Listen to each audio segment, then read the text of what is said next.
લોકસભા ચૂંટણીને હવે ગણતરીના દિવસો બાકી રહ્યા છે ત્યારે તમામ ઉમેદવારો પ્રચાર પ્રસાર જોરશોરથી કરાઈ રહ્યા છે। ત્યારે ભાજપના અમદાવાદ પશ્ચિમ લોકસભાના ઉમેદવાર દિનેશ મકવાણાએ ઘરે ઘરે જઈને પ્રચાર પ્રસાર છે તે શરૂ કર્યો છે। આજે દિનેશ મકવાણાએ ખાડિયા વિસ્તારમાં પ્રચાર પ્રસાર કરવામાં આવ્યો હતો। ત્યાં ખાડિયા વિસ્તારમાં ઠાકોરવાસમાં જે પૂર્વ ધારાસભ્ય ભૂષણ ભટ્ટ અને તેના કાર્યકર્તાઓ મોટી સંખ્યામાં હાજર રહ્યા હતા, જ્યાં ઘરે ઘરે જઈને દિનેશ મકવાણાએ પ્રચાર કરી રહ્યા હતા અને સ્ટીકર છે તે દરેક ઘર ઉપર ચોંટાડવામાં આવી રહ્યા હતા।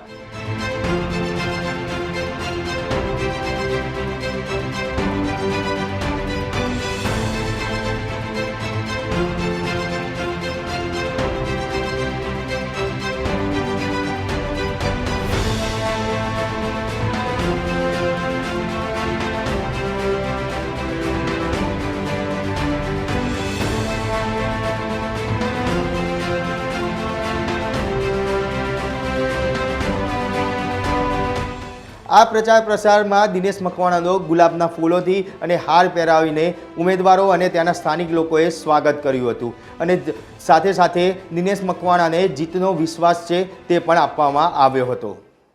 લોકસભા ચૂંટણી 2024ની ઉમેદવારો તૈયારીઓ પૂરજોશથી કરી રહ્યા છે। અમદાવાદ જે અત્યારે ઘરે ઘરે જઈને જે પ્રચાર પ્રસાર છે તે કરી રહ્યા છે। દિનેશભાઈ મકવાણા જે અહીંયા આગળ અત્યારે હાલ જે કહી શકાય જે ખાડિયા વિસ્તાર છે ત્યાં અત્યારે ઘરે ઘરે જઈને જે પ્રચાર છે કરી રહ્યા છે, લોકોનો પ્રતિસાદ છે તે મળી રહ્યો છે। અત્યારે હાલ જે કહી શકાય કે ઘરની બહાર જે તમામ જગ્યાએ જે સ્ટીકરો છે તે લગાવવામાં આવી રહ્યા છે અને ખુદ જે ઉમેદવાર છે તેમનો અત્યારે ફૂલહાર પહેરાઈને જે સ્વાગત છે જે સ્થાનિક લોકો છે તેમના દ્વારા કરવામાં આવી રહ્યા છે અને તેમના દ્વારા જે ઘરે ઘરે જઈને જે સ્ટીકરો છે તે લગાવવામાં આવી છે। ખાસ જે આ સ્ટીકર છે તે સ્ટીકરની અંદર જે પ્રચાર પ્રસારનું જે માધ્યમ છે તેના માટેનું જે આ સ્ટીકર છે તે લગાવવામાં આવી રહ્યું છે અને અહીંયા આગળ કહી શકાય કે મોટી સંખ્યામાં લોકોનો પ્રતિસાદ છે તે પણ અહીંયા આગળ મળી રહ્યો છે। જે ભૂષણ ભટ્ટ સહિતના જે આગેવાનો જે નેતાઓ છે તે પણ અહીંયા હાજર છે, તેમની જોડે વાત કરીશું। ભૂષણભાઈ, આજનો પ્રચાર પ્રસાર કઈ રીતે કરવામાં આવી રહ્યો છે? સમાજના દરેક વર્ગોની અંદર એક ઉત્સાહ છે અને એ ઉત્સાહ આજે દેખાઈ રહ્યો છે। 2014થી 2024 સુધી નરેન્દ્રભાઈ મોદી સાહેબના નેતૃત્વમાં જે વિકાસના કાર્યો થયા છે, જન સુવિધાઓ ગરીબના ઘર સુધી પહોંચી છે અને ગરીબના ઘર સુધી જ્યારે જન સુવિધા પહોંચી છે ત્યારે સમાજના દરેક વર્ગની અંદર 2024ની ચૂંટણીમાં નરેન્દ્રભાઈ મોદી સાહેબના નેતૃત્વમાં ત્રીજી વખત એ હેટ્રિક કરવા જઈ રહ્યા છે।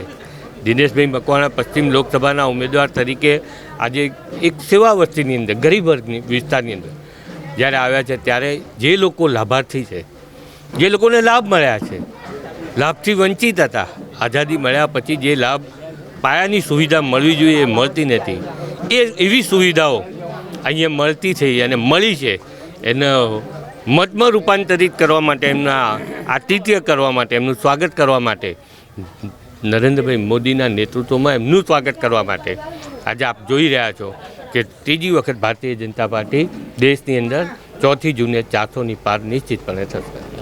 દિનેશભાઈ, પ્રચાર પ્રસાર કરવામાં આવે છે, કઈ રીતે લોકો સુધી પહોંચવામાં આવે છે? લોકો સુધી કઈ રીતે પહોંચવા? ઘર ઘર સુધી, ઘર ઘર જન જન સુધી, વ્યક્તિ સુધી। તો બિલકુલ ખાસ કહી શકાય કે જે પ્રમાણે ઘરે ઘરે જઈને જે લોકોની વચ્ચે જઈને જે આ પ્રચાર પ્રસાર છે તે શરૂ કરવામાં આવેલો છે। ચૂંટણીના હવે કહી શકાય કે ગણતરીના દિવસો જ બાકી રહ્યા છે ત્યારે તમામ ઉમેદવારો અમદાવાદ પશ્ચિમ લોકસભાના ઉમેદવાર દિનેશભાઈ મકવાણા કે જે અત્યારે ઘરે ઘરે પહોંચી રહ્યા છે અને લોકોનો પ્રતિસાદ છે તે ઝીલવામાં આવી રહ્યો છે। કેમેરા પર્સન મેહુલ ખુનવાડિયા સાથે મયુર મેવાડા, બીબી ન્યૂઝ ગુજરાત, અમદાવાદ।